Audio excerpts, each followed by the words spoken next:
Fasten your seatbelts. It's going to be a bumpy night.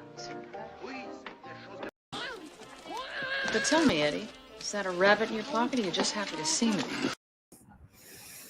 Hello, everybody. We are back for another episode of the Cringe Factory. We took last week off to talk about essentially our top 10 in horror movies, but I have to say that it's like one of the hardest lists I've ever had to write because that genre is my favorite genre.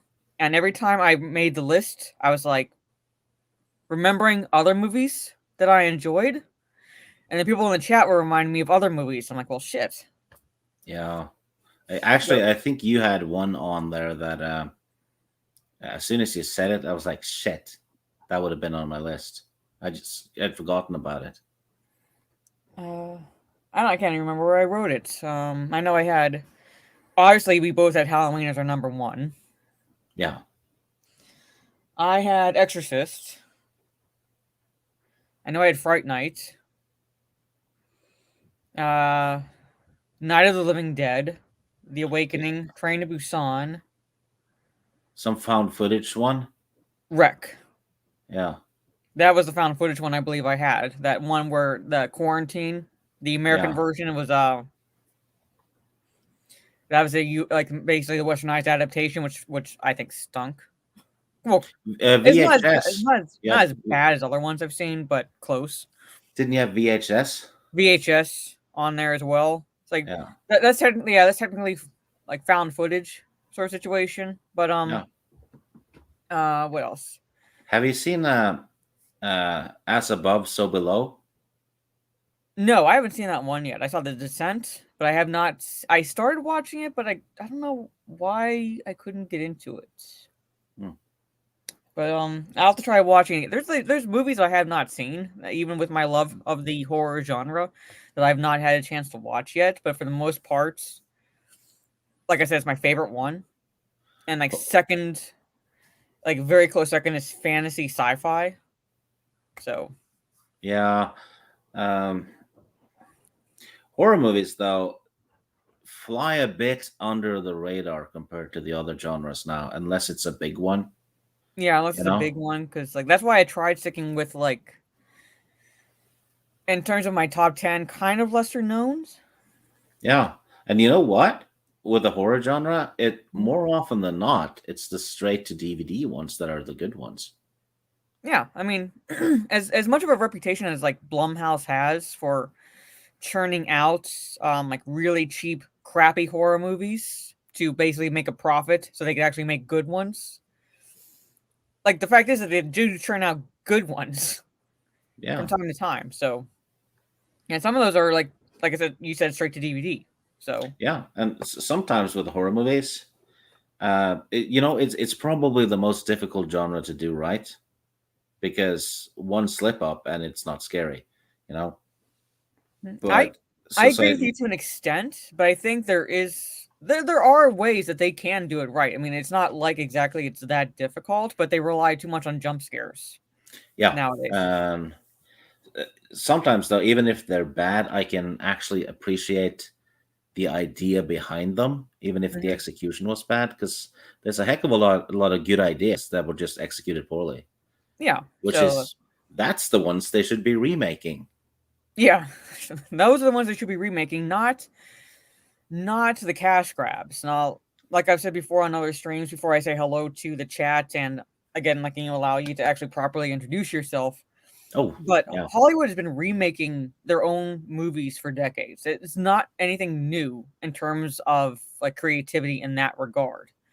No. However, it's when they bank on blatantly bank on nostalgia and an established fan base, like a cult following, as a way to increase the revenue and put as minimal effort into it as possible, because they believe, well, if we make it, they're going to come anyway, sort of a situation.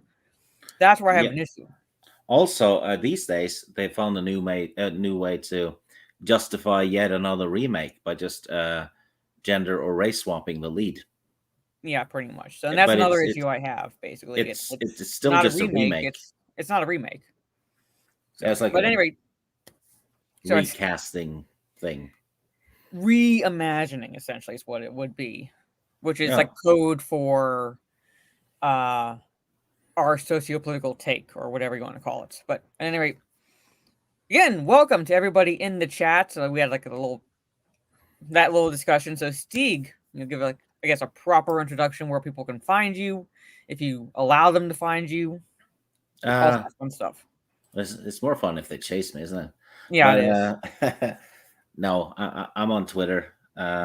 Too much on Twitter these days because I'm healing from an operation. Other than that, I pop up on YouTube channels like this one. Yeah, just fun. And fun talking to good people about nerdy stuff. Yeah, and we played a side mission, Teresa and I, for D&D, which was, emotionally an emotional wreck. Yeah, I got them today. Yeah, you and Teresa, you were evil today. We had to be. I'm like, oh shit. How could you? I hope you're not gonna. You probably won't sleep well tonight, you and Teresa. Actually, no, I actually am. This is going to sound very, very wrong of me, but I am very tired right now, so I am going to pass out and probably sleep rather easily tonight. But I'm still going to hate you. Oh, okay. Well, because okay, just not going into details for everyone in the chat, basically, but Teresa's and my characters in the Conan D&D are part of a thieves guild, and that can include assassination missions. So we're like, okay, fine. It's a way to earn extra money. And we had to accept the job before we were given the details, obviously, because we could be witnesses if we got the details and didn't do anything. So, and they don't want to risk anything. So we get the targets. We have to kill 3 or 4 brothers. And we have to do it at this party that's going to be held, 2 days from when we get the mission, blah, blah, blah. All that shit. We get there, and the 3 brothers we have to kill are fucking decent guys. Like, one is an outdoors type. He's not into like the pomp and circumstance of the parties, and he prefers basically nature and things like that. The other one was like you called the quote unquote gamer. He's into jousting and sword fights and things like that, but he's a stand-up citizen as well. And the other one ran. Yeah. Tell us about the other one. A charity for an orphanage. And I'm like, this evil fucking man right here is giving us these details. You looked him straight in the eye as you stabbed him. I had to, because Teresa didn't roll high enough for the damage. And I was in front of him, so I'm like, oh, fuck, I have to do it. And the 2 of you donated to the orphanage to try and save karma. Well, it wasn't exactly to save karma. I would have done it anyway, but shit, this is what we have to deal with, people. I don't ever pretend to be a saint. I never pretend to be a saint. Oh, this guy was a priest too. Yeah, he was a priest, and we had to kill him and 2 of his brothers. And the one that we would have loved to kill, what's his name? Edwin, that we weren't allowed to touch, is an evil little shit.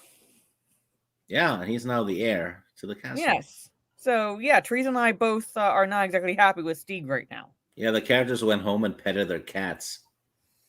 Well, I don't even know what Reaper-Cheap is, to be quite honest with you. But yeah, Teresa went home and petted her character went home and petted her cat. Yeah. Like, fuck. See, Trey Courtney is like, you killed a priest. Yeah, but we didn't come up with the characters. He did.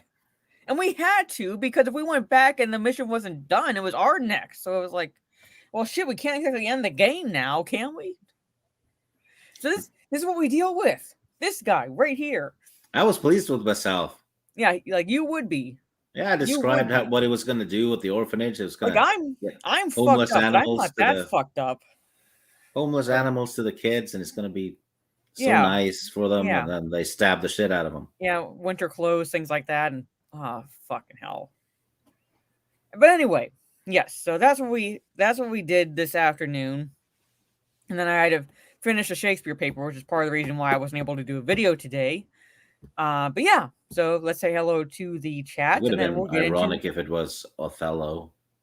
No, it was actually I had to talk about either inspirations for or adaptations of one of the comedies or histories we read so far, and I chose Richard III, and I talked about how Shakespeare drew inspiration from an anonymous play, not of the same title, but about Richard III, Thomas More's history, and how Shakespeare drew inspiration from Machiavelli's The Prince because of the distorted views of how Machiavelli was advising princes and so forth. Basically not to try to single out necessarily the entire population, but how the English viewed the Florentines back then, and how it kind of like created this relatively distorted view of Richard III and historically inaccurate view of Richard III because, to put it blankly, history is written by the victors and the Yep. Tudors won. So and so at least at the time where Shakespeare is drawing the history from, so the history that Shakespeare is getting wasn't exactly accurate. So that's what I got to write about. Which I would have preferred actually writing about Hamlet, but that is going to come a bit later. Right now we're on Romeo and Juliet. All right, so it's going to be, but not to be yet. My own little Mercutio, folks. All right, so before we get into the topics, which will be Superman standing with protesters, because let's face it, fuck the world. He's not going to save it. He's going to stand for climate change. The trans Amazons and Themyscira. And did you know that Squid Games just might, cause a generation of future bullies? Oh, Go imagine that. Yeah, never mind that we've had bullying behavior for decades, if not centuries. No, it's Squid Games. Squid Games is going to cause a generation of bullies. So, yeah, because of what kids are playing on the fucking playground. But at any rate, let me say hello to the chat, and then we'll get into one of the three topics, which I will leave up to my co-host to roll for or pick whatever he wants to do. I'll use the dice. Okay, that seems to work because it's random. So, but first off is Ira Gershwin. He says, "Flirst." So, hello, Ira. I don't know if you're still in the chat, but good to see you. Joshy says, "Sleckend." So, hello, Joshy. Dave Meyer says, "Need dinner and alcohol, not necessarily in that order." Well, if you get a flavor, like a good robust flavored alcohol, that could be your dinner. So, kill two birds with one stone. That's how I would view it. And speaking of the devil, cookies in booze. Yeah, Ms. Martin uses. Yes, we will be getting our own pints of ice cream and crying. Yeah, the other murderer. Yeah. Orange Hat Reviews dropping in for a spell. Hope you're doing well, Mara and Stieg. I hope you're doing well as well, Orange Hat Reviews. Very good to see you. Mazza, hey, good to see you. Trey Courtney, hey, Mara and Stieg. Thank you. It's a working thumbnail right now that I created. I'm gonna try to maybe add to it or maybe update it just a little bit, so that way it's a thumbnail for every episode. But thank you. It seemed. Am I in the thumbnail? No. No. Oh. Well, that hurts. Not yet. It's a working thumbnail. Josh, he says you look cute tonight. Thank you so much. I'm very tired, and I got us before the D&D session. I was actually really. I don't necessarily want to say pissed off, but you're never pissed off. I don't think you would know a store like this, or at least like I've heard of this store. But those in the States, there's a store called Sam's Club, and if you don't have a Sam's Club near you, it's like Costco, basically. I don't even know what Costco is. Which is basically a bulk store. Basically, you get like big packages like paper towels and things like that, and that's how they sell things. More like bigger sizes, it's like bulk sizes versus like regular supermarkets and things like that. And people must have been panic buying or something, because there were so many people there that I was in line for like 30 minutes waiting in line just to get checked out. That's how backed up the lines were. And half the lines were self-checkout, half the lines were actual cashiers, which is where I had to go. And even the self-checkout ones are backed up because people I don't know what was going on. Like I said, might have been panic buying or something like that, because they're reverting to limiting certain products, or how many you can buy at a time. Like paper towels are like 1 pack per customer. Packs of waters are like 3 per customer, and like they're getting back to that point. So, yep. Zachariah 315. Howdy, Jade, Steak, and Chat. Good to see you. Good man. Yes, I was the one who had VHS, so that was the one I had. Tatsunami. I cannot remember what this nomination is off the top of my head, but thank you. I thought it was candy corn. It's 2 beer mugs. Cheers. Yeah. So thank you so much, Tatsunami. Very much appreciate it. Hail the beautiful and amazing Mara. Thank you so much. And he goes, hey, Stig. Pretty much. Oh, hi, Phil. Master of the TDS. Hello, just stopping by to say hello. Thank you so much, Master of the TDS. He's the one who created my avatar for YouTube, so I very much appreciate that. Riot Kitty says, hello. Hope you all enjoy the topics to an extent. 70 and Brave Matron, and now I'm drawing Mikey kicking the shit out of Damian Wayne. Punk ass. I can't wait to see that 70 and Brave Matron. But the one I'm looking, as much as I love Raphael as far as the Teenage Mutant Ninja Turtles, but as far as like the Robins, Nightwing is my favorite. So I'm looking forward to seeing your drawing of Nightwing fighting Leonardo. So make sure I say hello to everybody. Soul Assassin. Stieg had an operation to remove a Swedish growth in his back. My sources. Oh, I didn't know your mom's strap-on was a growth. Sogi01. Did Mara make Stieg's character do butt stuff with hairy goblins? No, I'm the DM. Character. He's a DM. He would make my character do that shit. Technically, if you think about it, what they do to all the other characters, they technically do to me. Because I need to picture it in my head. Yeah, you need to picture it in your head. Yeah. Like the candle situation. Yeah. So, and you had to describe it to Nina. Yeah. So yeah, I had to do that too. So technically, in D&D, Mara has fucked me to death with a candle. Pretty much. Yep.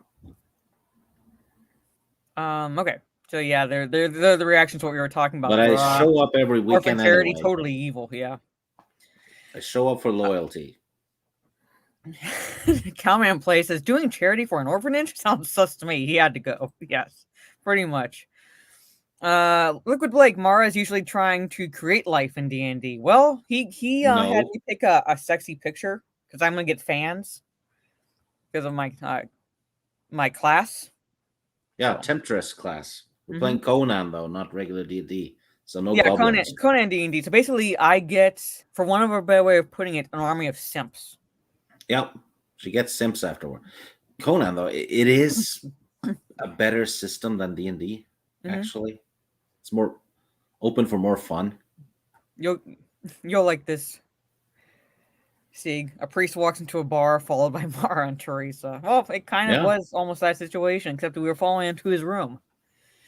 So yeah. Why did he go to his room again? Oh, shut up. Who wanted to go someplace to be alone with a priest? Hamlet is the best Shakespeare play. It is one of my favorites. Romeo and Juliet sucks balls. I enjoy it. I like the Mercutio character the best. I'd listen to that shite for 5 years straight in my local schools. Yeah, I can see that. Hamlet is my favorite one. But I'd have to say probably my favorites. As much as I love the soliloquy in Hamlet, my favorite speech is in Henry V. The St. Christmas Day speech is my one. I'd say not just Shakespearean speeches in his plays, but like of all time. It's like one of my favorite speeches. Mine is. If you don't know that, look up Kenneth Branagh's. I prefer his rendition so far of it, but look it up, Kenneth Branagh, Henry V, and he gives that St. Christmas Day speech, which also has a young Christian Bale in that movie. So, and Ian Holm. I performed the St. Christmas Day speech for Teresa for her birthday last year. She said, right, Lord, 6 years, yeah. So there's a recording out there with me doing that speech. And she said I did better than Tom Hiddleston. That is probably not as good as Branagh.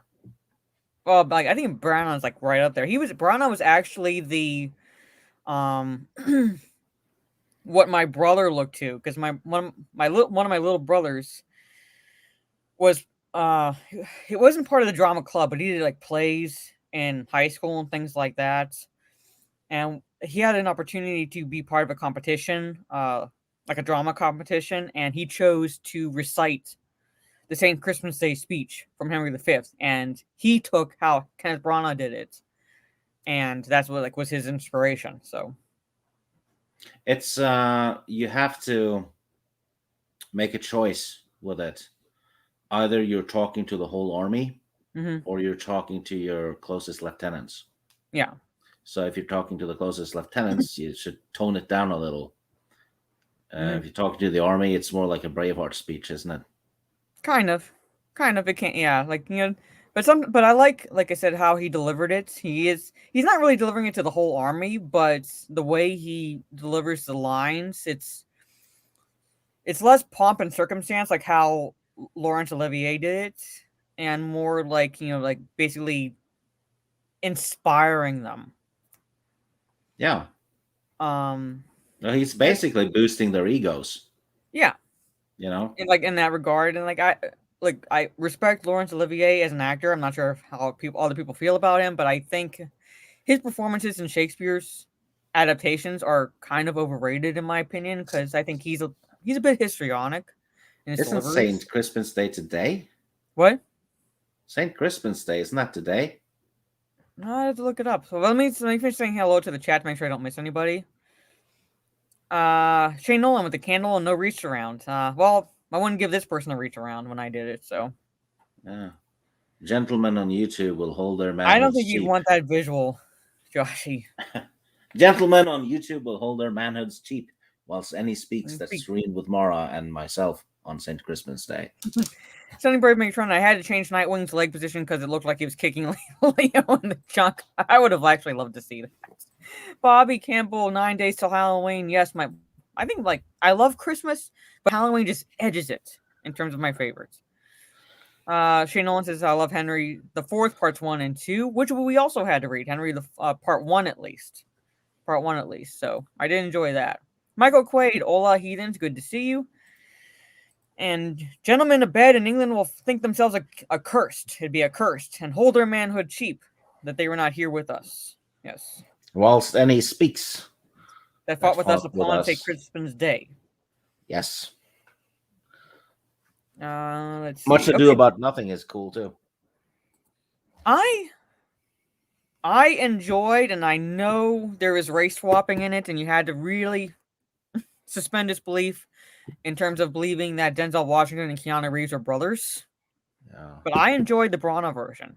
Hello, Heath Nation. I was not exactly a fan of the Joss Whedon version. It didn't fit. It didn't exactly fit with suburbanites talking like they're speaking, like reciting Shakespearean lines.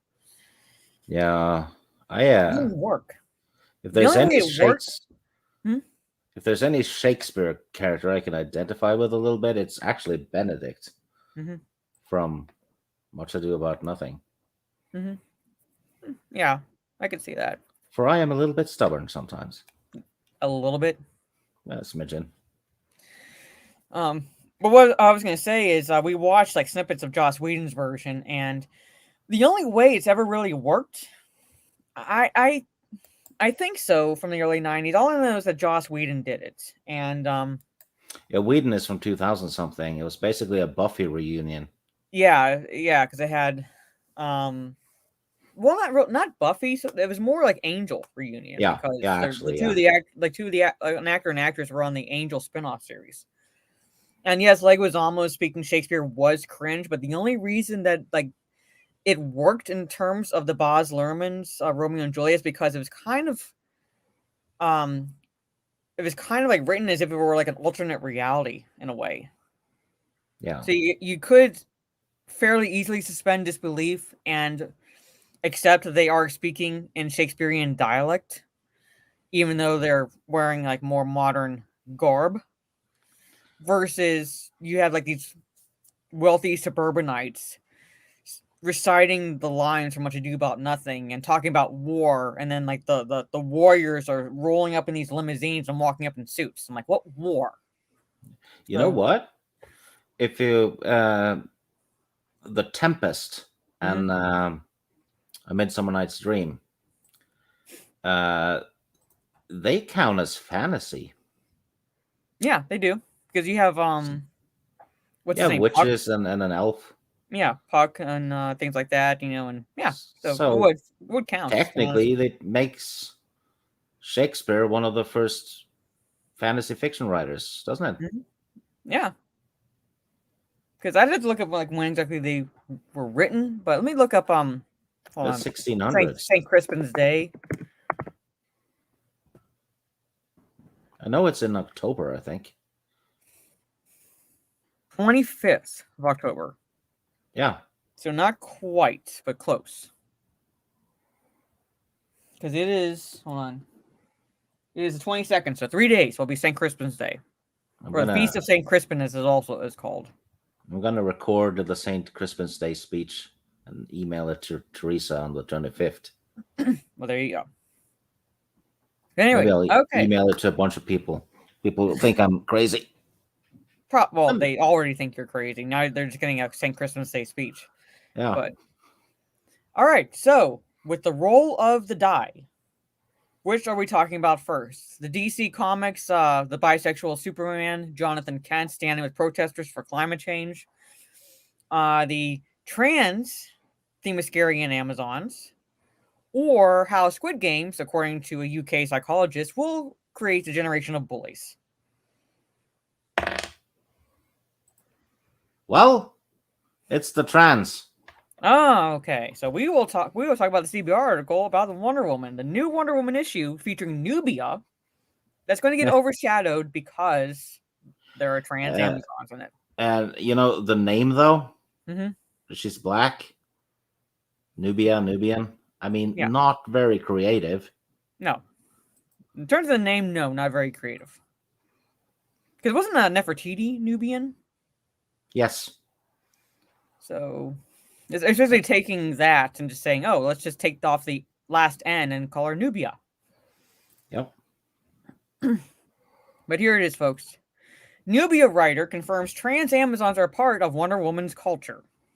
And if you at all are subscribed to Lethal Lightning on YouTube, he did do a video on this, so I would recommend you go check it out because he makes some good points, obviously. And yes, Trey Courtney's like, N-word, what? Yes. Confirms that there are trans Amazons. Like, apparently there were burning questions from people, and I have yet to find those people, but there it is. Stephanie Williams confirms that they now have trans Amazons, and they'll be featured in the book moving forward. Because I think this is supposed to be a 6 books in the series. And Nubian is different mythology to Amazons, yes. But because look at her skin tone and such, obviously. Yep. So obviously from the same place. Yeah. So here it is. Writer Stephanie Williams confirmed that Wonder Woman's home of Themyscira has trans Amazons and that one of them will play an important role in Nubia and the Amazons. In a series of tweets, Williams confirmed that the popular fan theory that the character of Bia is a trans woman. Fan? Yeah. That should be in quotes. Popular also should be loosely popular. In her own words, the answer to your burning question is yes. And I've yet to find the people who are asking that burning question, even on Twitter. There are trans Amazons. One of the newest Amazons is a black trans woman. This news coincides with the celebration of Wonder Woman's 80th anniversary and comes only days after the launch of Nubia and the Amazons issue 1, which featured Bia's first appearance in that issue. She is one of 5 new Amazons to be introduced to Themyscira after being reborn through the Well of Souls. All right. A little side note: having a black Amazon and naming her Nubia is actually borderline racist, because Nubian Thank you for that link right there. If you're Nubian, you're black. So she might as well call her Black. That's her name, Black. That's like I said before, the liberals tend to be the most racist, and they're completely oblivious to it. Yeah. So, yeah, even if it's like a reincarnation, like basically like a reincarnation is you're coming back as something different. So it wouldn't be a trans person. It wouldn't be like they are that person they were in a previous life and are now in Themyscira. So, but not according to Stephanie Williams. Not according to Stephanie Williams. And here's the panel. Now I want you in the chat, and I want Steve to look at this as well. To look at this and tell us, does it at all scream that this person is trans? At fucking all. All right? Here it is. Oh wow. I don't know how to explain it yet, but this exact moment feels like my soul has desired it long before I came here. I am Bia. Does that scream trans to you?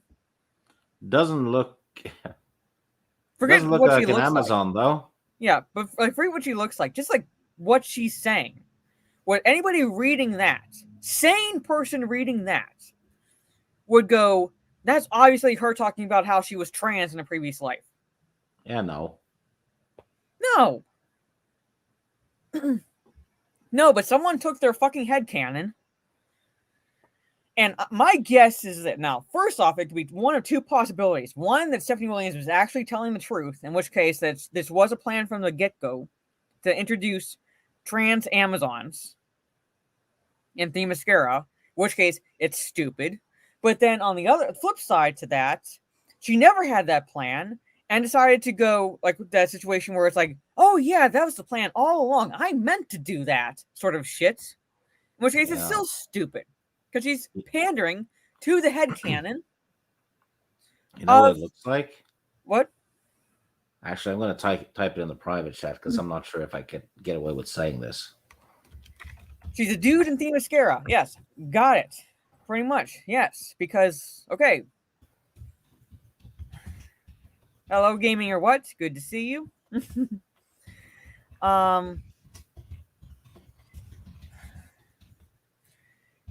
If you transition from a male to a female, I will refer to you as a female. I'll call you a woman. I'll call you she, her. What, like, you know, that you are now a female. In so many respects, you are a female because you're transitioning from male to female. However, you still have the parts you were born with as a male, at least on the inside. You can't exactly get rid of those. Nope. So even if on the outside Bia looks like a woman, on the inside she still has the working parts of a male. So yes, there are dudes now in Themyscira. And as Lethal pointed out, and I know, well, I don't know that person, but that person that you're speaking of, Stieg, was actually health czar or whatever the fuck you want to call it of my state. Yeah. He's now the health minister. Yeah. So I don't know exactly if you can say it, but I get where you're coming from. So later, right, Kitty. Thank you for stopping by. Hope you enjoy Dune. I have misgivings about that, but to each their own. All right, it wasn't terrible. I watched it. Mm-hmm. It did not come off as woke. Certainly didn't. Mm-hmm. But the thing is, I was never a huge fan of that story, so I'm kind of, but they didn't do anything wrong that I could see, Except for the gender and race swapping of a character that I know whose ending is not pleasant.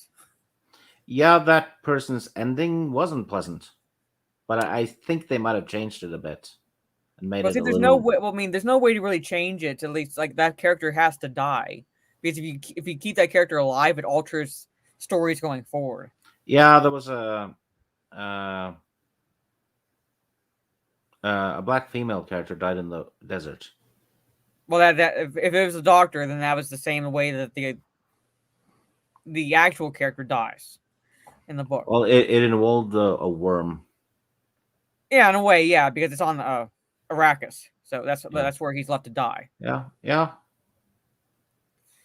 Gamer what with my emotes, Judgy Mara, Raging Mara, Pancakes, and Emo Lethal, yes. And Sentinel, like, oh crap, this crap, shaking my head, yeah. Hi, Sentinel. Yeah, and Trans Amazon, how's that possible? I have no fucking clue. You know what you should call them? Transams. Yeah. But anyway, This is a panel in question. And apparently people were looking at this, reading this, going, I bet this character is trans. And then Stephanie Williams comes out and goes, oh, you were right, which leads me to kind of suspect it's one of the two options I said. Hey, Mr. Bentham, which is Stephanie was retarded all along and she had actually had this plan going forward, or that she's retarded in the sense that she's pandering to a very minuscule part of the population just so she doesn't get canceled, and now she's backed herself into a corner where she has to fucking do this for books going forward. So there you go. I think what happens with a lot of writers is exactly situations like this. Someone thinks this and that person should become important, or that person is trans, something right happens, and the writers fall victim to their echo chambers because they can't, if they contradict their echo chambers on social media, that's when they get canceled. That's what happened to J.K. Rowling. Because she had the audacity to say that only women can have monthlies. So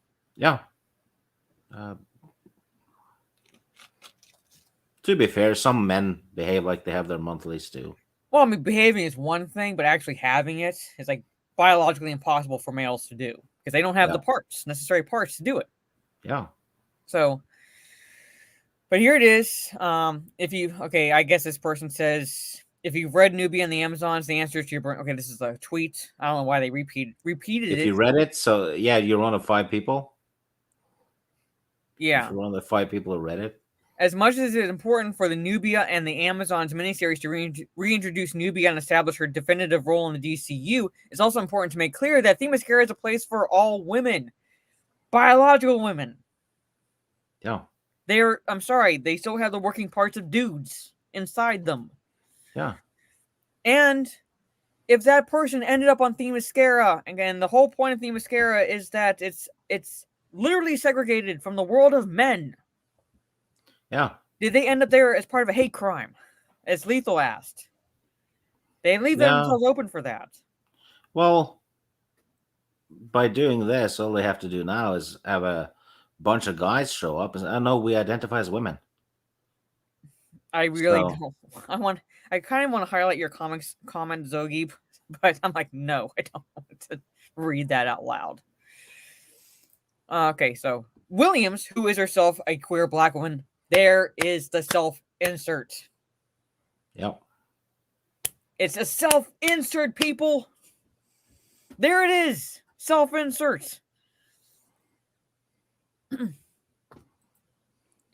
Explain that Bia's creation came out of conversations with co-writer Vita Ayala, who is a trans okay, how can you be trans and non-binary? You transition from one gender to another, 2 genders, and yet you're non-binary. How does that work? You tried to transition between 2 genders and ended up somewhere else. I don't know. Another self-insert, yeah. You can change your look and gender, but you can't change your DNA. Well, maybe in comics. Well, maybe in comics, yes, but like in this regard, you can't change your DNA. You can't change completely everything internally, even if you transition. And that's the thing. And now we have the self-insert, folks. Literal self-insert. Yeah, again. Together, the two set out to create a series that would be welcoming for all women. I obviously don't count. Because I have wrong think and I have internalized misogyny, so I don't count amongst all women, even though it didn't fucking matter until now. You know what? You're welcome in Asgard, at least. Well, thank you. Now, obviously, I'm not welcome on Themyscira. Sorry. If this is true, because it was not welcoming before, but now it is. And realize the Well of Souls could be used as a way to introduce new characters. Well, no fucking shit. Which is what they're doing with Star Wars with what's it called? World Between Worlds? World Between Worlds is what it's called. It's basically time travel, essentially, almost. Yeah. In Wonder Woman lore, the Well of Souls is the gateway through which women are brought to Themyscira and become Amazons. Like I said, it was already established to introduce new characters, new Amazons, and you're saying, like, hey, let's do this. This is new. No, it fucking isn't. Williams reassured fans. No, you're not reassuring the actual fans, but she reassured fans. You're disturbing them. Yeah, that Bia will be an important part of the franchise moving forward, saying Bia will have a role on Themyscira beyond just existing. She isn't set dressing, she isn't a box to tick, she is a fully fledged character that's important to our community. Well, you certainly checked that fucking box when you introduced her. Yeah. Because there's no way it would work at all in the established lore. I saw Latino Slant had a little rant about all the checking of the boxes and people getting hand-me-down roles and stuff.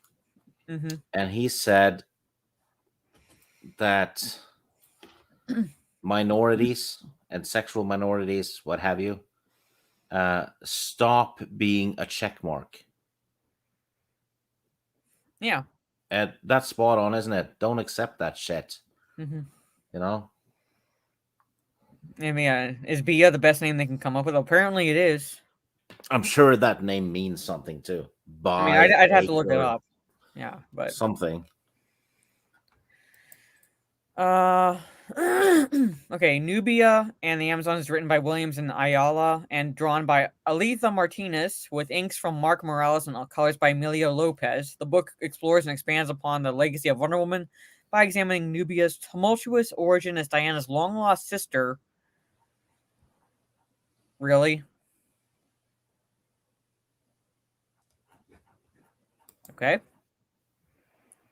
This is the first starring role for Nubia, who was created over 40 years ago and was recently crowned the Queen of the Amazons. The creation of Bia is the latest in a series of moves from DC to include more diverse sexual representation in editors. Did they bother to read this?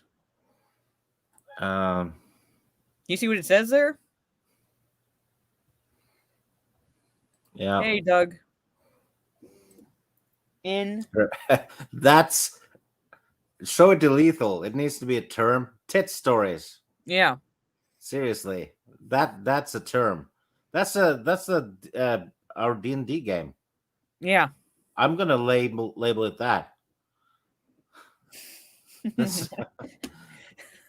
what I'm saying. I read that and I was like, that is a Freudian slip if I've ever seen one. Yeah, glad you nipped it in the bud. So yeah, but there it is. There it is. I am going to because I don't know if I'm going to be able to do this while I'm on stream. But someone find this. It's on CBR.com. Hold on, I'll put the link in the.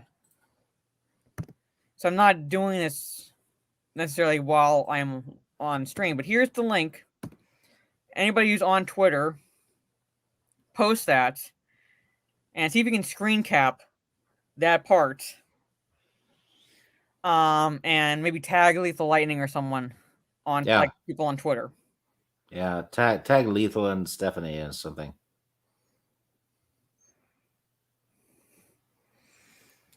But yeah, so this tells you I did not read this article completely through because I got to that point. I was like, representation in tit stories.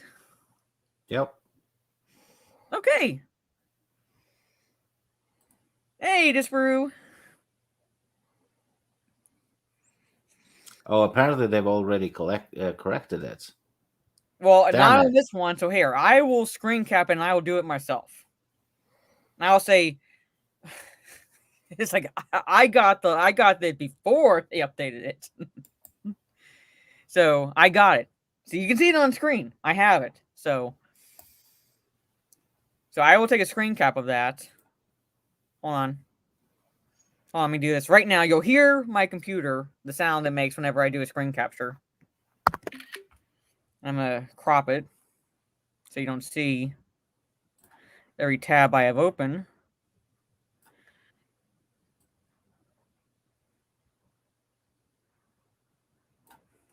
And I'll do it later. But I got it. All right. Yeah. Tit pics right on the screen. Okay. Over the summer, longtime Robin, Tim Drake came out in Batman. Yeah. And by then, John Kent, blah, blah, blah. Bullshit, bullshit, bullshit. Yeah. So there it is. There it is, folks. Hey, Yellow Spider-Man, CBR's a trash website. They are gold. They are gold when it comes to stuff like this. Now you planned it. You're on to me, Soul Assassin. You're on to me. Trey Corney says tit stories. Oh man. Well, it's pretty much Conan D&D, just about. Disparu says they always say men think of them every 3 seconds anyway. It's always going to slip through into our work. Yeah, pretty much. So I got a screen cap of it. But yeah, so all right. So okay. There it is. So any other thing that you want to say regarding this? Well, it's a six-part series, so it's not like it's gonna be the end-all be-all story of Wonder Woman, right? No. But it's just it's another comma in a long story. Let's put it that way, right?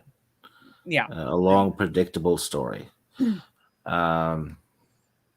Which it has nothing to do with representation. Mm-hmm. It has to do with personal narcissistic representation. Well, yeah, because it's self-insert. Yeah, exactly. That's what it has to do with. It has nothing to do with. I had the screen cap of the original, so they can't get away. I got it. Yeah, it has nothing to do with the trans people of the world or the minorities. It has to do with the writer, him or herself. You know, that's usually all it is. Well, it's like I'm Not Starfire. Like the Starfire's daughter in that is a self-insert of the author. Yeah. And it's basically just almost like a preemptive "don't cancel me" thing being put in place, and you see it a little bit with the upcoming Wheel of Time show, because the writer there said, he wants the Wheel of Time world to look like what he envisions New York to be like in terms of diversity in 40 years. Yeah, for a fantasy story. So yeah, so it's really all about me, and not the product. Yeah, it's not. Which is why they take it personal when you criticize it, because you're literally criticizing them through the self-insert. No worries, Michael. I mean, jump around if you have to, but I understand. When people's schedules start to mesh, it gets really difficult whenever you want to watch a lot of like streams going on. So yeah, but hopefully once this semester is over, I'll be able to take this live stream and go back to Wednesdays. So like right now, it just had to be moved to this day because it's the only really day in the week that I had where I could do that as well as stream on Twitch. So I thought it was Wednesday. Fine. You're so hopped up on drugs, it could be Wednesday for all I know. Maybe you're the sane one and I'm the one who thinks it's Friday. And I'll wake up tomorrow and it'll be Thursday again. So I don't know. But there is that. So okay. But I don't think it's too much more that we can say about this other than like what you said and like about whole self-insert and how if you criticize the character Bia, you're criticizing the author. So if you're criticizing Bia and the author, you must hate trans people or you must hate queer people or you like pick a demographic that you must hate if you're criticizing such a mundane character insert. Imagine if really would not have at all taken over the spotlight off of Nubia if she hadn't done that tweet. Imagine if Tolkien had been like that. You know, if you don't like Pippin, and he'd blow up and go, "Oh, you hate short people," or if you don't like Saruman, you hate old people, right? Yeah. Feel like, yeah, if you don't like one of the hobbits, you hate short people. If you don't like Yeah, Saruman, you hate old people. If you don't like orcs, apparently your race, like, you'd be, I guess, racist because they are dark skinned. yeah. I mean, you can literally Basically use stupid. that argument with anything. You know, if you, I don't know, if you don't like Rocky, you hate poor people. No. You were in You the know, back. Boomer showed the link on stream. Holy shit. All right. Well, yeah. So yeah, but basically, like I said, like it's an argument that they have, which is like kind of like built into everything that they introduce. yeah, So if you do criticize it, even if like most times it's a legitimate criticism, then you must pick a demographic, yeah, and it's inevitably the demographic that the author or whomever is creating the product falls into. So you must hate them, in which case you must hate the community they belong to. yeah. It's like just like one person, you hate all of them. Wait until you see this. Squid Game straight kills. What the fuck are they talking about bullying? Wait until you see this New York Post article. Darth Haster. So there it is. All right. So I have an okay. So I'm gonna anime stop joke sharing for my you. screen. So I don't think there's any more we can say about that. I have So an anime joke for you. all right. What is it? How do you get an anime girl to laugh? How? Takes 10 tickles.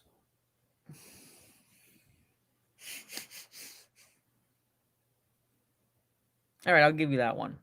Thank you. You have a I'll give super you that chat. one. I'll give you that one. So I saw that you shared at least an article, so Disbrew knows which one I'm talking about. And I was originally going to cover this earlier in the week, but I was like, you know what, this is an article that needs to be saved for like an actual discussion because it is just so fucking stupid. And I gotta open up YouTube because Lethal did a $10 super sticker, and I had to see what it is because StreamYard does not want to show. I call bullshit. An Australian with $10? No, no, no. They're supposed to be more oppressed than that. I'm doubting his Aussie card because that's not the Charles Dickens-ish Australia I know. Oh, hush. It is a super pair, basically a Superman pair flying for 10 Australian dollars. So thank you so much for the super sticker, Lethal. And I hope you're having a good, well, I mean, it is a weekend for you. I would say start to the weekend, but it's Saturday for you. So I'm hoping you're at least having a good continuation of your weekend. Hello, Gossip Mime. Good to see you. Let's see.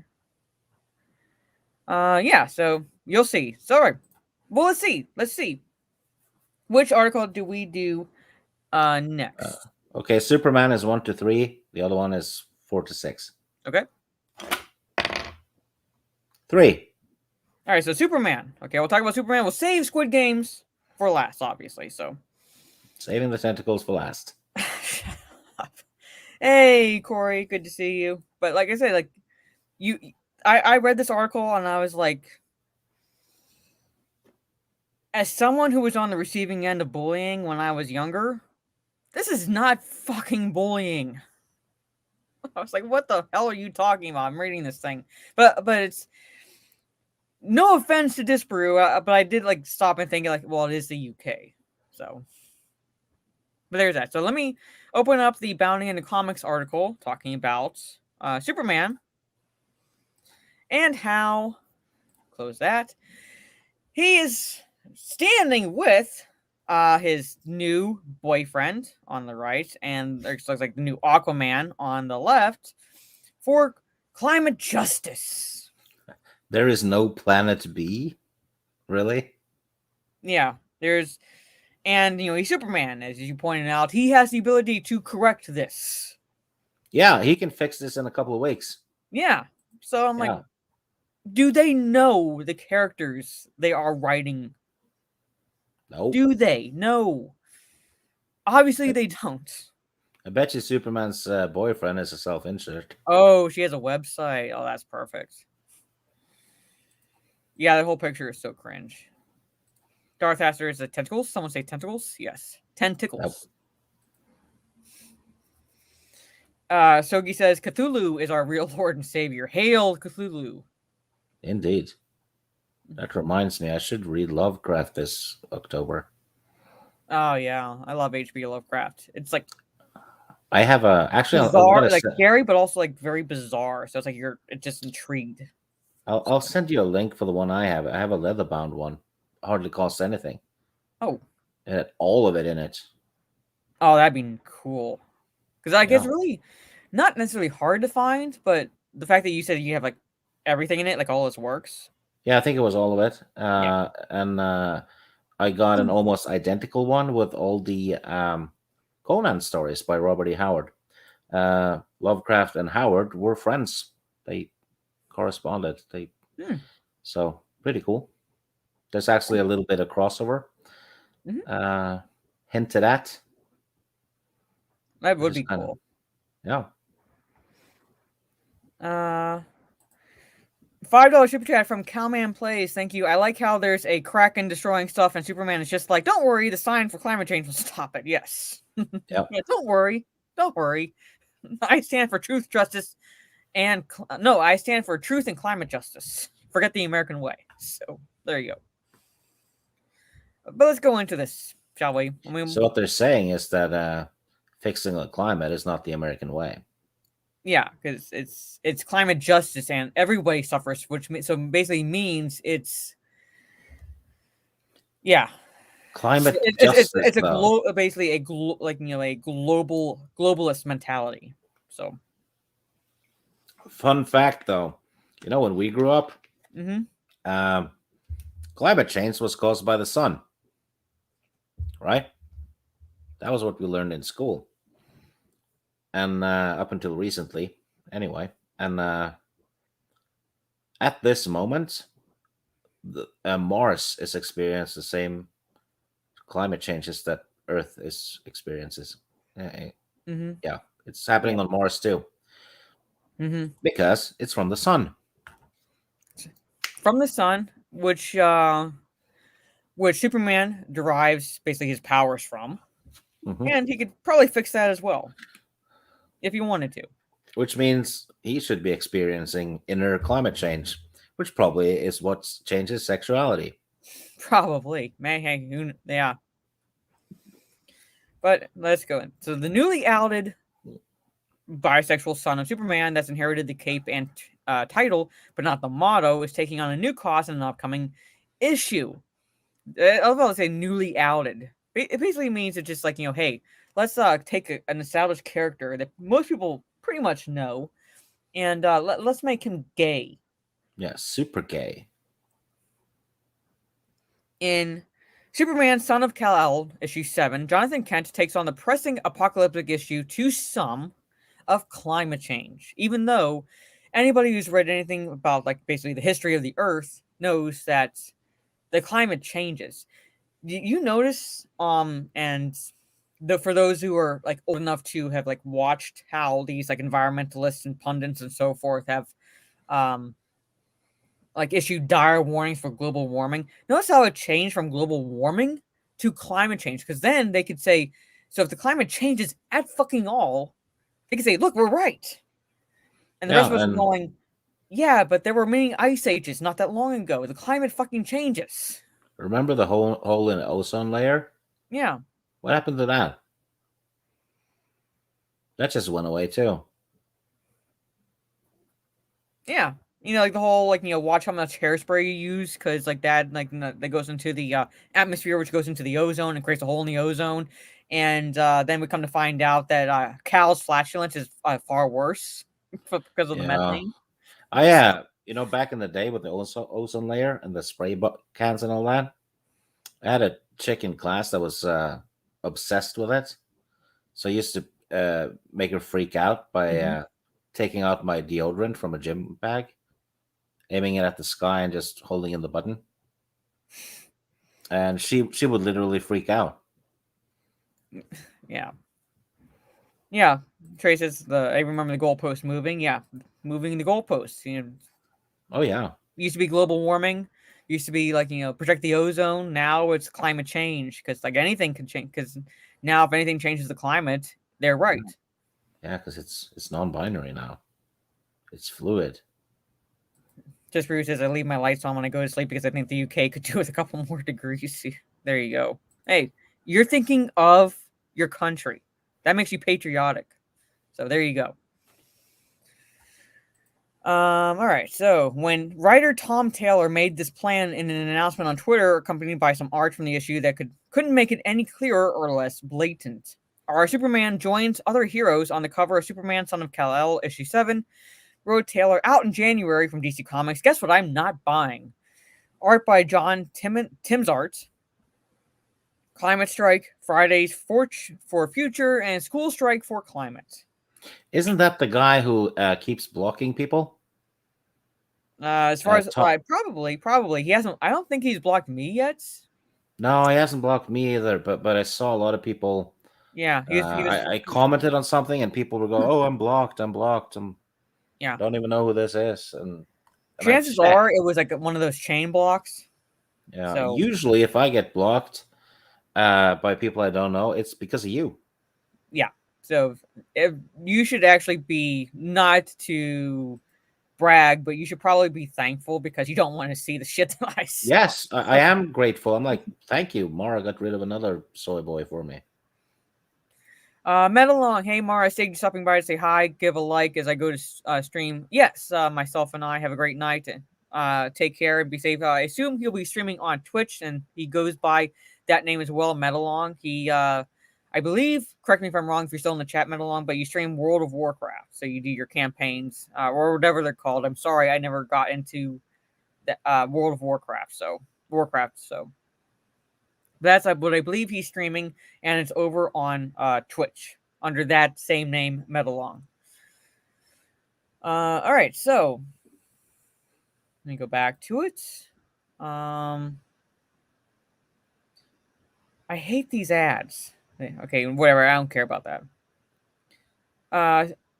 It says, telling IGN, I think Clark said it best when he left Earth in John's hands. Clark was the Superman of tomorrow. John's the Superman for the days after. Okay. What?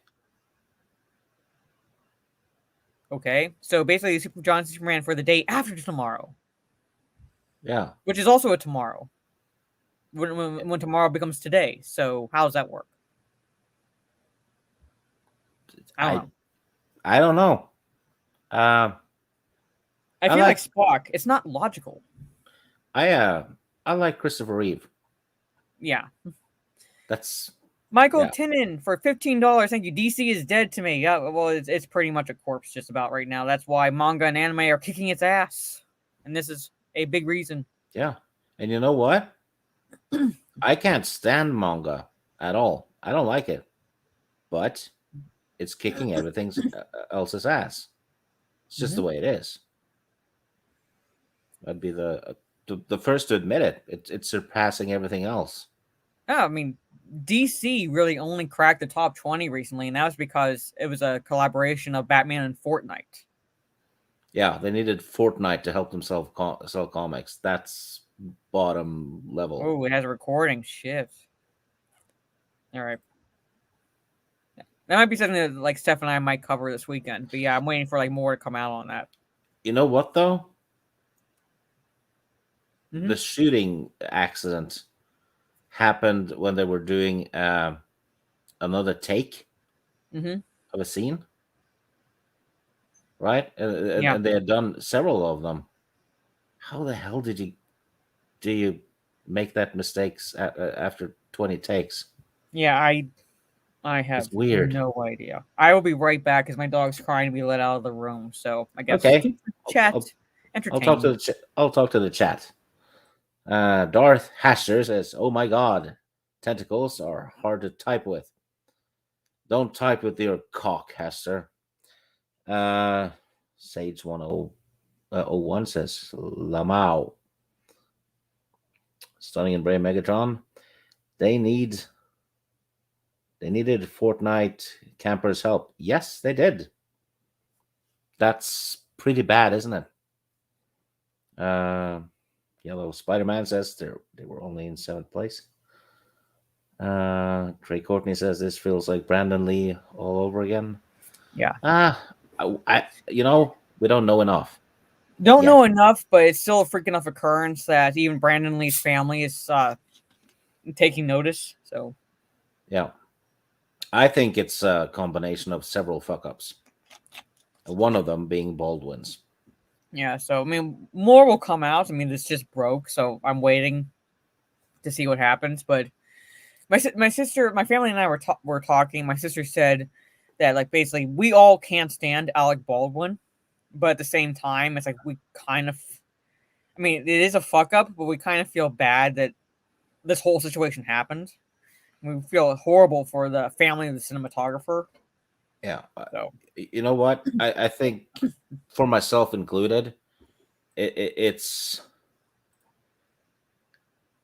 very easy to take a stab at Baldwin at this point because of the shitty stuff he said about other people. I mean, he literally bashed someone else for an accidental shooting not that long ago. yeah, but I've taken a pot shot at him today, which I shouldn't have done. Should have waited. I think in situations like this, we should all lean back and take a little breather and see what happens. Yeah, because it's very easy to assume the worst and want the worst to be true if it's someone you don't like, and I think we're all very guilty of that. Yeah, so I mean, just something to keep in mind. So it's really not something like a situation that I would wish even on my worst enemy sometimes. So yeah, but it's I want to wait until we have like more facts. And Trey Courtney says apparently there were other issues on set that movie before that happened. So it's like more will come out, and it at least will give a clearer picture of what exactly transpired. So before I start giving my opinion on the situation when I don't know enough details about to give an informed opinion. But this one thing I can I've always known he's against the Second Amendment. He's made no secret of that. He's also made like no secret of the fact that he's so like really anti-gun to the point where it's like even if you would have expected him to also check it as well, he would not know what to look for. So he probably like whatever the gun he was using, he probably like he wouldn't even know how to check. Yeah, and how does a prop fire live ammo though? It's not really a prop if it does that, is it? Well, it's I don't know if I want to say it's like necessarily live ammo, but there are certain rounds that are like yeah, they have basically effectively they don't have what's like what bullets have. Yeah, but they're not blanks. So it's like I don't know what was going on. So basically, it's that stuff that dissipates after a certain length from or distance from the blast, basically. But if you're up really close, then it's right? Yeah. So I mean, I don't know if he was pointing it necessarily. Like it's if the scene called for him to be pointing it in a certain direction. That's what I said. I don't know the details. Like we could ask that, like, why was he pointing it at the business end of the pistol at someone? But he could have been pointing it like in the direction that the director told him to, and the cinematographer happened to be there. And I'm not exactly excusing it. I'm saying we don't know everything. So I don't think he was pointing it at that person. That person just happened to be there, as tragic as the event was. So I'm like not blaming the person who was shot. I'm saying we don't know because he's filming a movie and you go at the direction of the director. So the director says, hey, face this direction and point the gun here. You're going to do it. So I don't know what exactly happened on set. Yeah, I want to know who was in charge of the props. I mean, that's like where we kind of need to be like looking right now. It's like, who is in charge of the props and why did they put a hot round in it? So Yeah, and why then after 20 takes or whatever? yeah, that's what I said. Like something fucked up somewhere. Someone fucked up Yeah. somewhere, like, or at least a bunch of fuck ups, and it's all going to get sorted out once all the details are kind of known. Yeah, I've been seeing a lot of people blaming the props person, whoever that is. People need to be careful with that too, Mm-hmm. because it looks like one side wants it to be all Alec Baldwin's fault, and Mm-hmm. the other side wants to find basically a scapegoat for him, which in this Mm-hmm. case is the props guy. Yeah. Uh, it could be that it's not either of them's fault. You know, So, you well, don't yeah. know. So that's why I'm not giving any opinions until like hopefully we should have a clearer picture tomorrow because it just broke today. So I have no idea what Yeah, details are true and what are false. and if So there's footage of it, I don't want to see it. yeah, I really don't want to see a No, tragedy no, on I on recording. So I don't want to see like the poor woman who lost her life. Like like I don't want to see the situation leading up to it. So yeah, fictional death in movies and all that is all good, and sometimes it's even fun if you have dark humor. But real stuff, no. yeah, well that's the thing. Like Trey Corney says, like was the gun defective because that's what got Brandon? I don't know. Could have been. It could have been one of those freak occurrences where it's like it was fine for the other takes, and then something was like just minutely off of in it, and this occurred. I don't know. That's the thing. We can speculate all we want until it's investigated and the facts come out. All we can do is speculate. It's what I'm saying, and Yeah, we could be right. But we could very likely also be wrong. I'm just saying, just yeah, wait yeah. and see I what think, comes out. So yeah, I had to rein myself in with this because it's easy to go on autopilot with stuff like that, especially if it's someone you don't like. Finally, karma or what have you, right? But I managed to recognize it though. But it's yeah, easy to it's like I step don't. in it. Yeah, I mean, I will be the first to say I don't like Alec Baldwin. He was one of the ones that like oh, if Trump's elected, I'm going to lead the states, and never did. Yeah, He's the one who and this tweet is going to come. It really came back to bite him in the ass. Where these I'd have to see if I can. It's probably deleted by now. I don't know if there's like archives of it somewhere, but there was a situation where these cops ended up killing a suspect, and that was only because like the suspect in question, when they were going to arrest him, turned violent, and it yeah, forced the police's hand. So the cops don't want to do it, but sometimes they're forced to do it, and in which case, and the suspect ended up dying because of what happened. yeah. And Baldwin tweeted that story out, and in his tweet says, like basically something about like what like knowing what it's like to kill someone. Like, well, Yeah. now, Alec. Yeah, it's been retweeted a lot today. And Yeah, you so know what though? Uh, I actually thought now. about it, you know, Yeah. if you if you accidentally, if you shoot and kill someone by accident, by complete accident, right? Or if you're forced to kill someone, Mhm. it's just as bad because in both cases you don't want to do it, Yeah. you know? Yeah. So I was like,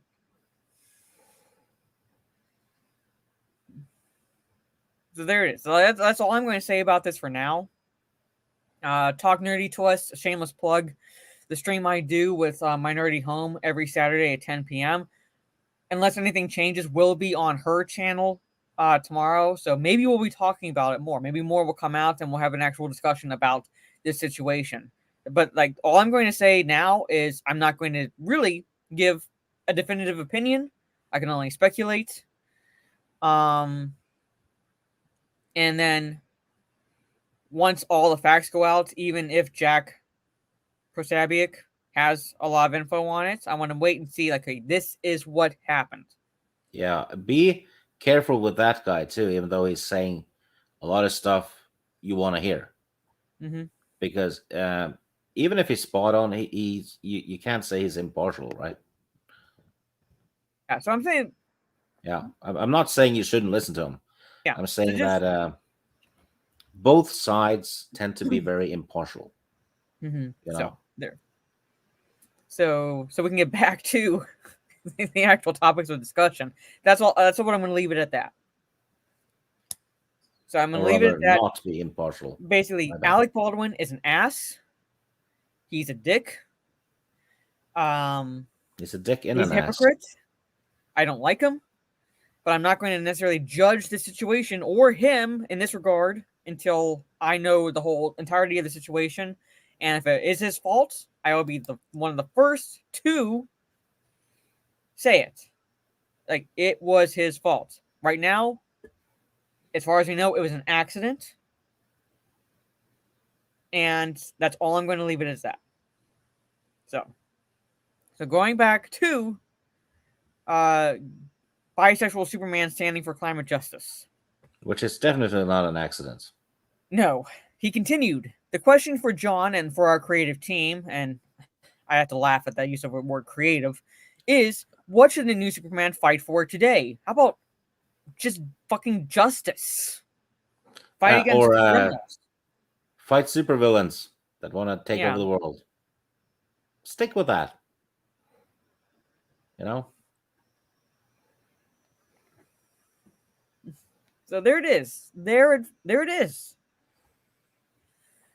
Can a 17-year-old Superman battle giant robots while ignoring the climate crisis? He can change the climate crisis. So yes, he can battle giant robots. All he has to do is fix the climate, and then he goes back to fighting Lex Luthor or pick a fucking villain. Yeah. It can happen. Yes, he can do that. He can. He doesn't have to ignore the climate crisis or whatever crisis there is. He can fucking fix it. Not only will he take on climate change, but Taylor also noted he'll be addressing asylum seekers and illegal immigration. Can someone with super sight and super hearing ignore injustices beyond his borders? Can he ignore the plight of asylum seekers? Did Superman? Did he stop at the U.S. border? Last I checked, he didn't. Yeah. Last I checked, he didn't. He didn't like go to like each of the ends of the United States and go, "Oh, I can't go any further." Are they saying that he's going to deal with the Biden cages? I'm like, yeah, no kids in cages except where Biden is concerned. It's actually 10 times more now than used Yeah, to be. yeah, but pay no attention to the man behind the curtain or the kids in the cages. So Yeah. he has heat vision and freeze breath. The climate's fine, pretty much. He can fucking change it whenever he wants to. He can fix it. Yeah. Priorities, right? Yeah, but the priority is. What about China's new weapons? Oh, but see, like that is, I guess, not priority numero uno to Jonathan Kent. No, it's standing with other notably outed DC superheroes to Brand new super weapons? Nah. Yeah, to protest the climate crisis. Yes, that's more important. Yeah, not no inspiration, but behind to be had from a brand new super weapon. No. Yeah. Interestingly enough, Taylor claims these radical activist positions are because of Lois Lane's influence. Of course it is. Strong Taylor woman behind explained, him. yeah, blame all women. Taylor explained, when asking these questions, it's important to acknowledge that John isn't just the son of Kal-El. Well, no fucking shit. Superman is not asexual. Or he doesn't reproduce that way. He's also the son of Lois Lane. John is the son of the fiercest, most effective journalist on the planet. With that comes a strong sense of right and wrong, an instinctive dislike of corruption, and a strong desire for the truth to win over misinformation. So how does that at all relate to the climate crisis? Misinformation is going to win over misinformation by Yes. protesting climate change. That's a hornet's nest, isn't it? Yeah. Like, how is that at all? Yeah, Trey Courtney says they I made can't believe Lois it. sound like a CNN reporter. Yeah, they did. Yeah, I'm like, what? I just. But John is young and passionate, and sometimes how he tackles things will be a bit heavy-handed. And just like we see in our world, when young people speak truth to power, it ruffles the feathers of certain older people who are used to being the loudest voice in the room. Yeah. Oh, he's talking about Trump.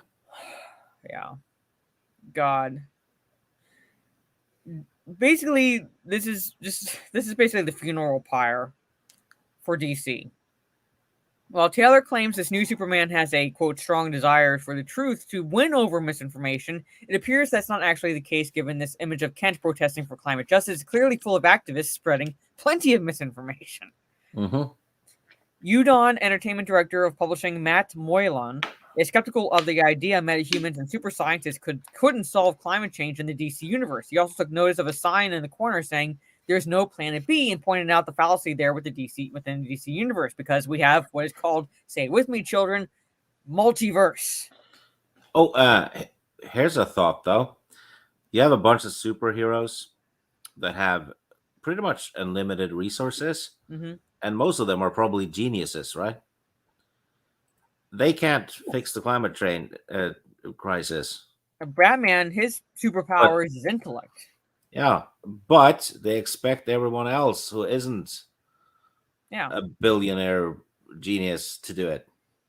So There's no logic in that.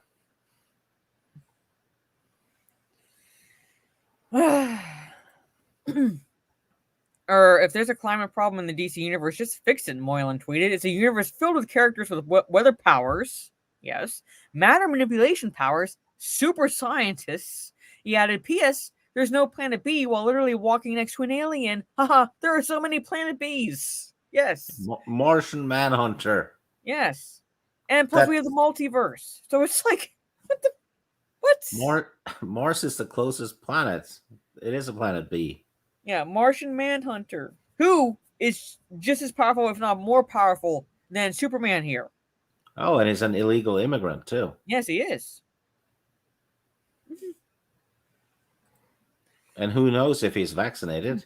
Probably isn't. Probably isn't. I mean, he's a Martian, so I mean, how susceptible is he to human viruses? I don't know. I don't know either. I don't think the writer knows as well. Nope. Taylor responded to this criticism saying, okay, I have to address this. There are so many people commenting with, there's literally a planet B. Superman is from there. To those people, I have bad news. Turns out Krypton's leaders denied the science and look, it didn't end well. That's not the fucking point, Tom. Yeah. He's right about the fact that they denied science, though. They did. Yeah, they did, but at the same time, it's like he's missing the point. Yeah, he's missing the point. While true, the problem is the DCEU is a multiverse full of alternate realities and parallel Earths. While true, the problem is the DCU is a multiverse full of alternate realities and parallel Earths. There is an infinite number of Planet Bs and backup plans.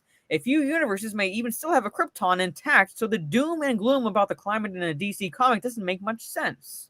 Devil's advocate on that one, though. Mm-hmm. Even if there's multiverses and all, that won't save that universe, will it? Yeah. Well, yeah. It's just still all I can do is just like basically just this. I think the writer, mm-hmm. decided to put his own politics in there and virtue signal. Oh yeah, he is blatantly. And then he didn't think it through well enough. They never do. Nope, they don't. Because when you come at them with facts, I'm not talking about just within fiction. I'm talking about like just their politics. And you say, well, that doesn't make any sense, and here's why. They first off can't back up anything that they are spouting, and then secondly, their defense is to go on the offense and make you out to be the bad guy and the idiot in this case. Like, if you can't understand it, then there's no point in explaining it to you. That's what they'll say to you. Yeah, and they try to turn your very valid argument into, well, basically they dismiss it by trying to turn it into a joke, which is kind of dishonest.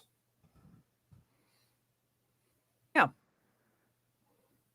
So there is that. There is that, people. That our Superman, the current Superman, Jonathan Kent, is a fucking retard. He is Greta Thunberg. Yes. Yes, Trey, this is DC now. Yep, it is. And Just Bruce says, I don't owe you the emotional labor to educate you. That's exactly their mentality. You know what? I was talking to someone who's a superhero fan a while ago, and he said, he started reading it in the 90s and collected everything. But now it's like everything's shit. So he's kind of doesn't want to give them the money, And I'm like, you don't have to. No, because if you started in the 90s, you still have decades before the 90s of good stuff. So, and this goes for a lot of things, I think. If everything forward is shit and you don't want to support it, go back. Yeah, go backwards. The issues are still there. Yeah. Somehow you'll find it. And the reason why those franchises are so popular today is because of what came before. Yeah. Right? So that there's so much good stuff. Yes. So, the door swings in two directions, right? So swing it back. Yeah. And I don't know if you know the comic Far Side, like the one panel comic that Gary Larson used to do. But this reminds me of one of those. I'll try to find it, but it's the caption is tension in the Clark household. And Lois Lane is mending Superman's outfit. And where the S is, she's stitching in so it says stupid. And that's what that reminds me of. I'll try to find it. But there's that. All right, so now we're down to, did you know that Squid Games will create might foster a generation of bullies?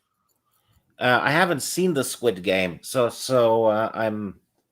Well, this doesn't really spoil anything, but if you can find a way to watch it, I suggest you at least give it a once through, and let me know what you think. Yeah, I think Netflix has it. Yes, it's on Netflix. So if you can watch it through there, watch it. I mean, aside from the overall premise of it, I enjoyed it because, and I was talking to Lethal about this on when I did Talk Nerdy to Us last Saturday. I also love it because it's basically an examination of human behavior and the lengths that you will go or could possibly go out of desperation, and the chance of what was I going to say? Like basically the chance of, I don't say living a better life, but correcting the shit decisions that you made before with money, and you'll see. So, well, you know what though, from what I've heard of it, I have to give it one thing. It's at least it's something new. Yeah. So here it is. And I have the other article open, and this talks about what was going on in Belgium, which is like really also not an issue. But here it is. Squid Game might foster a generation of violent bullies. Experts. So like Antifa. Yeah. Oh, wait, that already happened. So, parents who allow their children to watch Squid Game may be fostering bullies as they get older, according to a UK parenting expert. Social psychologist Dr. Sandra Wheatley, based in London, said the violent series could impede young kids' quote, social and emotional development, encouraging them to turn a blind eye or even join in when others are under attack, reported the Daily Mail. Side note, Adults do that too. How many times have you seen people Mob filming mentality. fights and stuff with their cell phone instead of trying to stop or help people? Yeah, or the literal mob mentality, which was touched upon in Yeah. Halloween Kills, and it was with adults. Oh yeah, and this argument is identical to what they used to say about D&D. You know, if you let your kids play D&D and all, they're gonna worship Satan and they're gonna have no morals, what have you. It's the same thing. Mm-hmm. Yeah, I mean, like as I And said, when I read this article, as someone who was on the receiving end of bullying, like what they describe as like possibly like what could foster it. So I'm like, I got a newsflash for you, princess. I grew up in a time when this shit wasn't on the air, and kids did not need a reason to bully you other than they wanted to pick on you.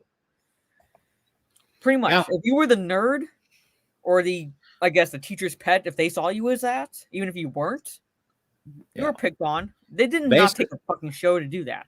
basically, kids pick on other kids so they won't get picked on themselves. Because when you're that age, you have no confidence in anything. You know, that's how kids are. They're assholes.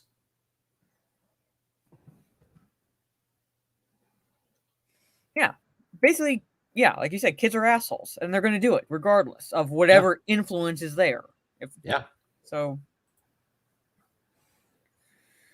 the series broke Netflix records this month, exceeding 111 million viewers, the platform's largest audience yet. Squid Game. Sorry. Fucking hell. Sorry. Go away. It's okay. Shut up. Sorry. Squid Game sees its characters compete in a deadly tournament of children's games for a life-altering cash prize awarded to the last player standing. And nearly every turn, the show depicts acts of physical and emotional violence being heaped onto its characters, ultimately resulting in their death until one winner is crowned. So right? basically, they're taking a reality show one step further. Yes. So It's basically, like when you're Paradise eliminated, Hotel. you are eliminated. There is Yeah. no like a consolation prize. You can go out the side door. No, you are gone. And whatever money you would have gotten if you because basically what happens is the prize money accumulates. So for every there are 456 players, which means, and I'm not sure what the exchange rate is with South Korean currency to like US dollars or whatever.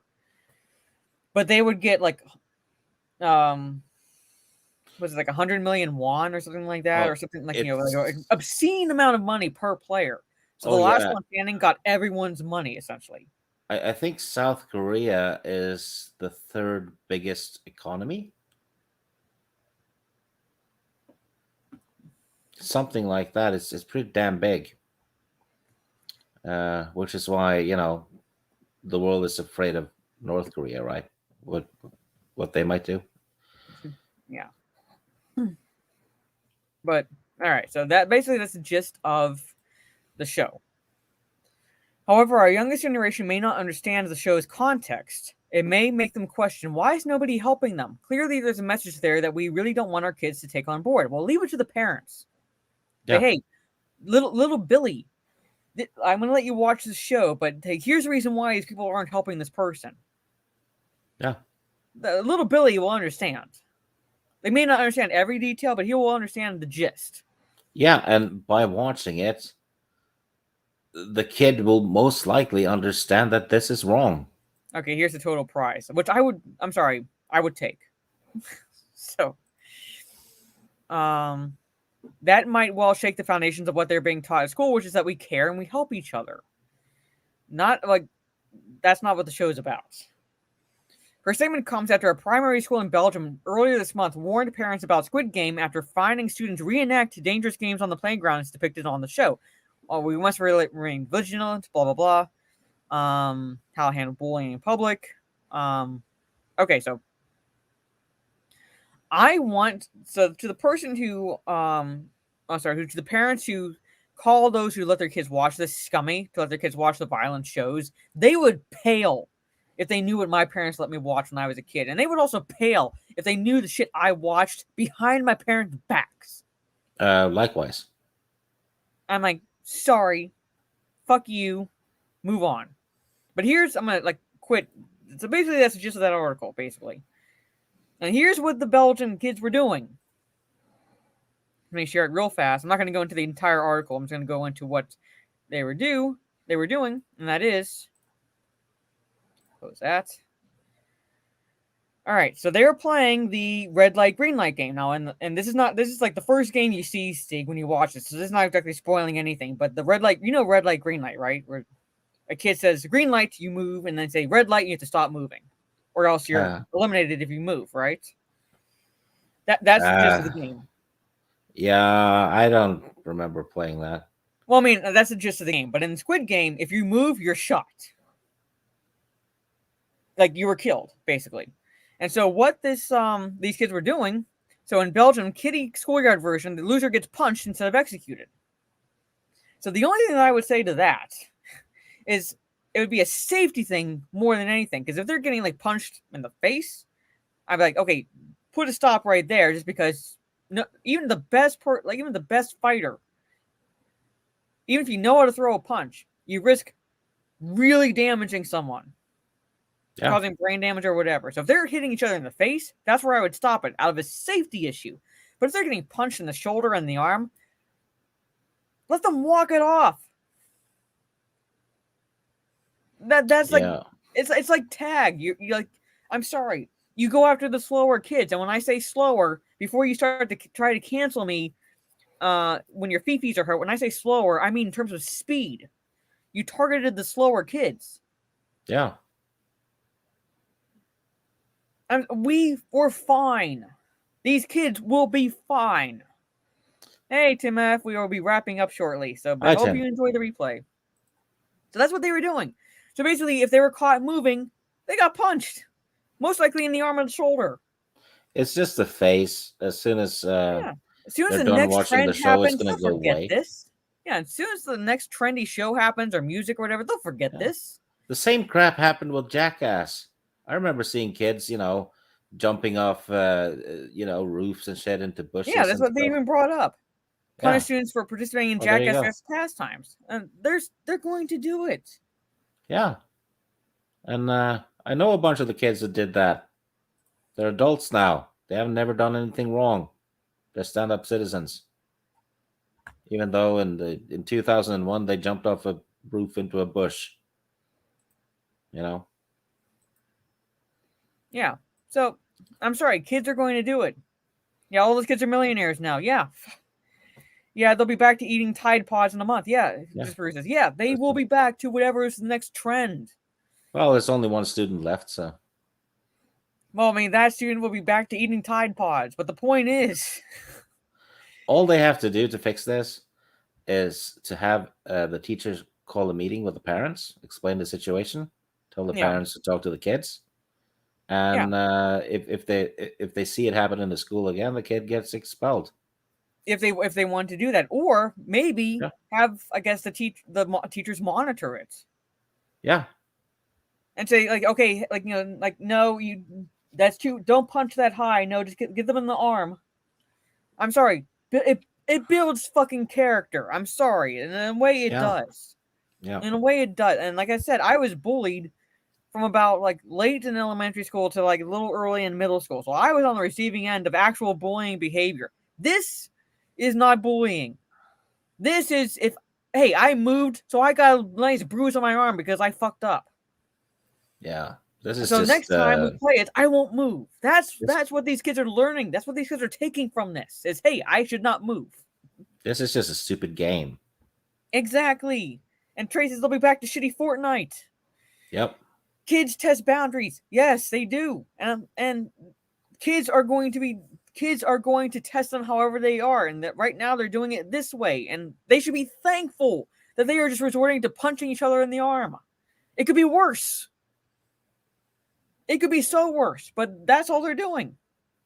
But anyway, there it is. That's the reason why Squid Games might foster a future generation of bullies, is because they're playing red light, green light, and instead of just saying, pointing them and saying they're out, they're like, I'm going to punch you in the arm to, like, so definitely you moved. That's all they're fucking doing. Yeah. That's it. It's not that different from dodgeball, is it? No. And that's a game you definitely targeted the weak ones. Yeah, we used to play it with a tennis ball. Way more fun. Yeah, so I'm sorry. This is actually how you foster a generation of wimps. By like stopping shit like this. Now, like I said, purely safety would be if they're punching each other in the face, you stop that because that is actually dangerous. You could risk causing brain damage in a kid, especially because if they're younger and they're still developing. That is actually dangerous. You stop that. But I doubt very seriously that that's what they're doing because they're not saying that at all. If they were, that would be in the article. But the fact that they're not tells me that they're most likely punching each other in the shoulders. Yeah. It's gonna fucking hurt, but it's gonna cause a lot less damage than if they get punched in the face. Yeah. Yeah, at least that way they can shoulder the pain. Yeah. So there it is. That's it. So Squid Game is a bad influence on kids. Even though I watched a lot worse when I was younger and I turned out fine, relatively speaking. And Sieg knows that I'm not the most sane person. So I wasn't going to say anything. No, I'm saying, but I'm relatively fine. But I watched a lot worse. You're absolutely functional. Yeah, I watched a lot worse, and I turned out fine. Just recently, we used to punch each other to see who got a dead arm first for fun. We were fucking little shits when we were kids. We were worse. Yeah. And now they're worried about this. Nah, fuck. Like, okay, that's it. Done. I can't do anymore. I'm gonna wrap it up here because I'm like, I need alcohol right now. So, switch up the punishments. Well, there you go. Take their PlayStations away. Something like leave it up to the parents. If the parents don't want their kids doing it, leave it up to the parents to punish them if they're caught. Don't have like a so-called expert come in and like act as the parent. That's not your job, Toots. That's not your job. There shouldn't be a parenting expert. No, and quite often those parenting experts aren't even parents. No, like I'm sorry.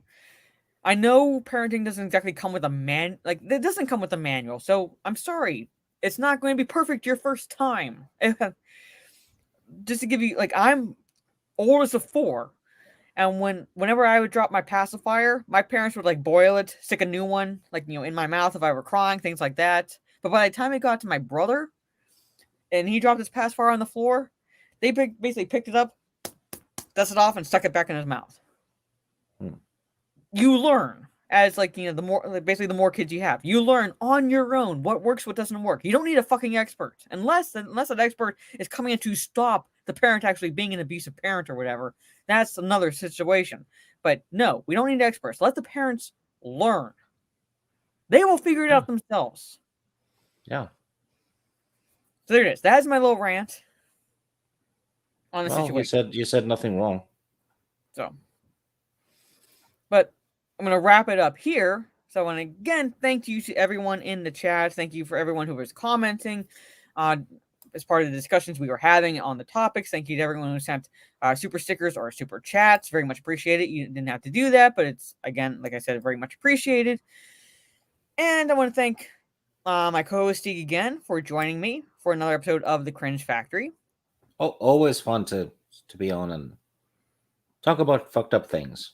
Yeah. There's plenty with the way pop culture is going. So, again, while I bring up the commercial that we will be ending the stream on, PhD Sliders for Life, Maza. Let everybody know again where they can find you, and or what to expect on whatever channel you're a part of. While I bring up the commercial. Oh, OG Star Wars on Thursdays, talking about old comics, Star Wars comics.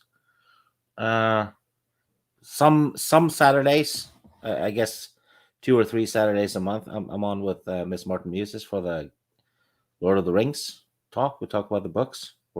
We started book 2. On Fridays, I'm on this channel. other than that, I'm like, sometimes I'll pop up on other channels, but I'm not on YouTube as much as I used to be. Mm-hmm. No, I mean, know? it's not like you're not missing much. Let's put it that way. No. But again, so tomorrow, for me at least, I will try to be on Twitch. I was maybe going to skip it just because I didn't want to exactly reveal my goth look with the black hair wig that I have, because the red wig won for Thursdays. But fuck it, I'll stream it on Twitch. It'll be around 4 p.m. Eastern tomorrow, and then 10 p.m. Eastern will be Talk Nerdy to Us. And like I said, it should be on Steph's channel, My Nerdy Home. So if you're subscribed to her channel, look for that. She gets to pick the topic, so I can't say for sure what we'll be covering. But I imagine it'll be probably the big stuff that happened this week.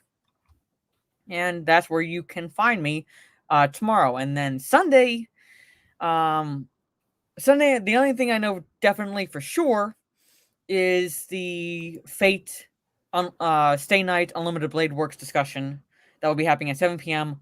Eastern on Mark the Cyborg channel, that we will be going over at least a couple episodes for that series, which I'm enjoying so far. So again, thank you all for showing up, and I will bring up the commercial and say good night. So hopefully, if you hope you enjoy the replay, Octonoozle, you'll find out what a trans Amazon is. So here it is, the commercial, and thank you all again for stopping by.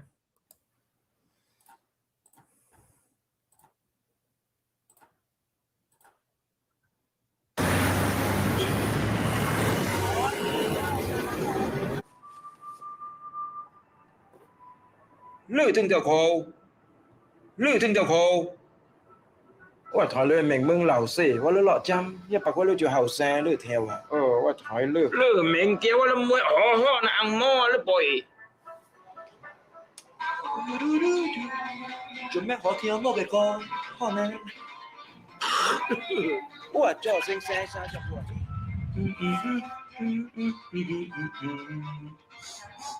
มีไก่วงห้วย